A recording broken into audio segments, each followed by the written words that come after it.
хүн аль болох өөрийгөө эрт танин мэдснээр тэр хүн өөрийнхөө хүсэл мөрөөдөл амжилтанд маш одоо хурдан хугацаанд, богино хугацаанд хүрэх боломжтой. Өөрийгөө одоо олох аялал бол хүний насан туршдаа хийгддэг зүйл те. Одоо тийм үг байдаг штэ. Хамгийн очих зайн хамгийн богинохон хэрнээсээ хамгийн урт аялал бол өөрийгөө олох аялал. Энэ бол зайн бол зөвхөн зүрхнээс тархинд хүрэх зайн тий. Гэхдээ энэ аялал бол хүний насан туршдаа хийгддэг аялал. За тэгээд одоо жишээлбэл би жижигхэн жишээ яриа л да.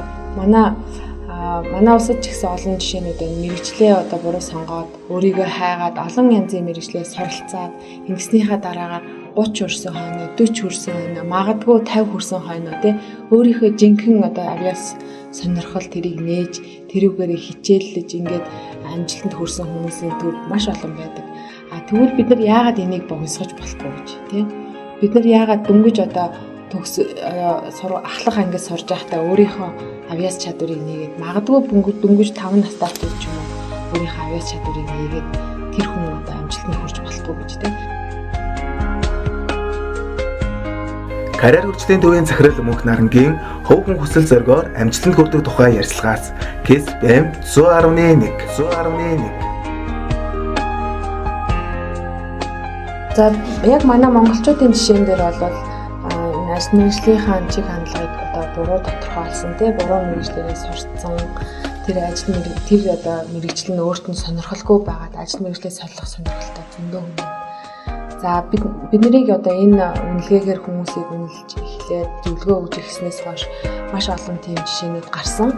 Жишээлх юм бол одоо манай нэгэн үйлчлүүлэгч одоо санхүү эдийн засгийн дээд сургуулийг төгсөж байгаа тийм оюутан тий. За би одоо яг энэ сурж байгаа мэргэжлэрээ одоо сонирхолгүй байна тий. Одоо би тэгтээ төгсөөд энэ мэргэжлэрээ одоо ингэ төгсөж чинь тэгтээ би цаашаага ямар мэргэжлэр илүү одоо нарийнс тий мэргэжиж одоо суралцгаа тодорхойлуулмаар байна гэж ирсэн. За ингээд тэр хүүхдийн ингээд авьяас чадвар одоо мэргэжлийн сонирхлыг үнэлээд үзсэн чинь хуульч тэр дундаа одоо өмгөөлөгч талын тий авьяас чадвар гэх юм уу тэр хүний зан чанар нь тохирохоор гарч ирсэн. Хуульч гэдэг ажлын маань маш өндөр хувьтай нийцтэй. Манай энэ тестийн үнэлгээгээр бол дэлхий дээр ашиглагдж байгаа нийтлэг 138 мэргэжлээс тухайн хүний ямар ажил мэргэжлд илүү нийцтэй вэ гэдгийг хуваар нь гаргаж өгдөг байхгүй. Тэгээд за мэдөө ингээд чиний одоо ингээд зан чанар тий одоо мэргэжлийн сонирхлыг үнэлээд үзсэн чинь чи одоо хуульч тэр дотроо одоо өмгөөлөгч болох хэрэгтэй хүн байна. Тэгээд чи одоо яагаад энэ мэргэжлээр суралцгүй ингээд нэгтлэн бодох мэргэжлээр ингээд сурсан бэ гэсэн чинь тийм үү би одоо уулын жоохон бахта тий одоо өөрийнхөө мэргэжлээ сонгохдоо би өмгөөлөгч болно гэж боддог байсан.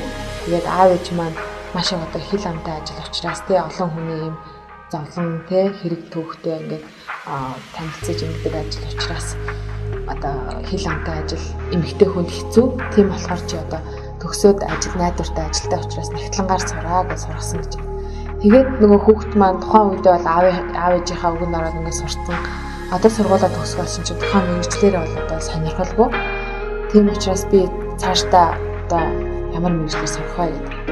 Тэгээд бидний өгсөн зөвлөгөө юу вэ гэхээр нэгтлэн бодох бүртгэлийн мэргэжилтэн санхүүгийн мэргэжил болвол одоо хуулийн хүнд одоо суур одоо мэргэжил болгоод хуулиар ингээд мэргэжээ суралцахад бол одоо татварын хуульч болж байна тий. Одоо аудитор хүн болж байна. Тийм болохоор чи одоо яг ингээд хуулиараа ингээд мэргэжиж суралц. Тэгээд чи ингээд энэ хоёр хосолсон мэргэжил чинь чамд ийм давуу тал болно гэхээр хүүхд өөртөө одоо тэр хүн бол өөртөө маш ихтэй болоод тэр цаашаагаа сурах гэж байгаа тий сонирхлоороо одоо маш өөртөө ихтэй болоо гарсан. Тэгээд дээрээс нь өмнө нь одоо суур сурсан тэр мэргэжлэн ч гэсэн өөрт нь тийм давуу тал бий болгоно гэдгийг сонсоод маш их баяртай байсан. За бас хоёр дахь жишээ нь болохоор бас одоо ажил одоо хайж аваад төгсчихсөн. Тэгээ ажил хайж аваа.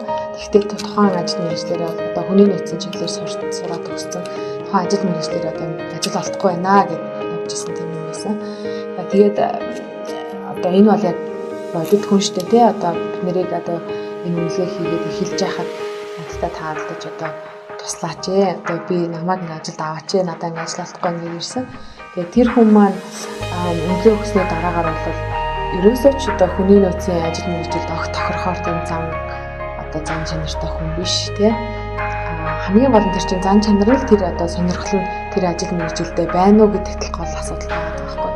Тэгэхээр тэр мань хүний одоо сонирхож өдөр тутам хийх дуртай ажлууд нь маркетингийн чиглэлийн ажлууд байна. Маркетинг дотроо бүр ингээд ямар аль нэг бүтээгдэхүүнийг ингээд эхнээс нь хөгжүүлдэг.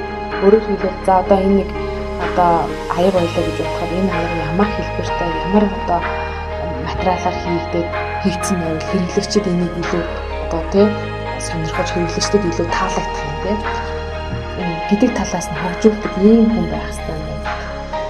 Тэр мэргэжил маш өндөр хувьтай нээстэй гарсан. Тэгээд за мэдээ ингээд чиний мэргэжил чи одоо ийм байна. Тэгээд яг хүний нөөцийн ажил мэргэжил чамд ийм зан чанарын одоо тохирохгүй юм байна гэдгийгсэн чинь тэр хүүхэд аюу гайхсан. Яагаад гэхээр өөрөө ерөөсөө өөрийнх нь дотор байдаг хүн нь би хизээ нэгэн цагт одоо баян болсон хойноо эсвэл одоо тэ чадaltaй болсон хойноо завтай болсон үедээ хүүхдүүдэд хоньны сүлээр одоо савн хийж өгнө гэж боддог, мөрөөддөг. Тийм юм байгаа байхгүй юу? Тэгдэг одоо тийм мөрөөдөлтэй гэдэг юм надад хэлсэн. Гэхдээ одоо тэгвэл одоо чи хүлээх одоо энийг тэрийг хүлээх хэрэг алга. Чи одоо гараад энэ чиглэлээрээ одоо нэг бол одоо савнгаа одоо үйлдвэрл одоо чи ерөөсөө л чиний хийх ажил чи энэ юм бэ. Нэг бол одоо чи тайлангаа барьж аваад одоо тэр хоньны сүлээр савн хийх боломжтой газар очиод ажилд ор гэж хэлсэн. За нөгөө хүүхд маань тэгээд тайлангаа барай явсан тий. Гэтэ аюух баяртай гарсан манайхаас яагаад гэхээр яг тэр хүний нөгөө сонирхдаг юмыг нь ярьсан учраас тий. Яг мөрөөдлийг нь ингээд гаргаж ирж ярьсан учраас маш баяртай гарсан. Тэгээд хэсэг хугацааны дараа над руу уцаар ирсэн. За мөхнарын хичээл сайн муу хоёр мэдээ байна тий. Алийн төрөлд сонсгоо гэд. За би за тэгвэл яг муугийн сонсъё гэдгсэн. Гэсэн чинь надад үнэхээр ажил олдохгүй байна гэдгсэн. За тэгвэл сайн сонсъё гэсэн чинь би савнгаа хамтарч олсон гэсэн. Энэ бол үнэхээр сайхан мэдээ байсан. За тэгээд одоо нөгөө хүүхэд маань савнгаа одоо ингээд юу ачсан? Өөр ингээд үйлдвэрлэлээ гаргачихсан. Сая шинэ жил юугаар цагаан сараар одоо хүүхдүүдэд зориулсан тийм хоньны сүлдээ савнгээ гаргацсан тий. Би бүгд тэр савнгаас нь худалдаж аваад цагаан сараар хүүхдүүдэд бэлэг өгсөн жишээний. Тэгээд ингээд хүний амьдралд энэ маань өөрөө ингэж өөрчлөлт үзүүлж юм те нөлөөлөлт үзүүлж байгааг хараад бидний хувьд ч гэсэн одоо энэ ажил үйлчлэгэнд маш их ихтэй болсон. Энэ манай үнэлгээг нь ашиглаж байгаа энэ Central Test гэдэг компани бол олон улсын сорилын хороо, Франц, Англи, Америкийн сорилын хороод байдаг. Энүүгээр ингээд дандаа үнэлгээнүүдээ баталгаажуулдаг.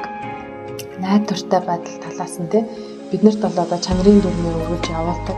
За энэ тестдээд маань дандаа судалгаа хөгжлөд хөгжлийн ажил хийгдээд шинжлэгдэж байдаг.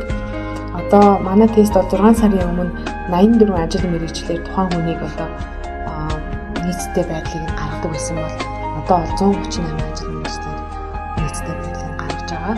Энэ бол дэлхий дээр нийтлэг ашиглагддаг Джон Холланд гэдэг эрдэмтний Ясек гэдэг загвар дээр боловсруулагддаг ийм одоо үнэлгээ байдаг.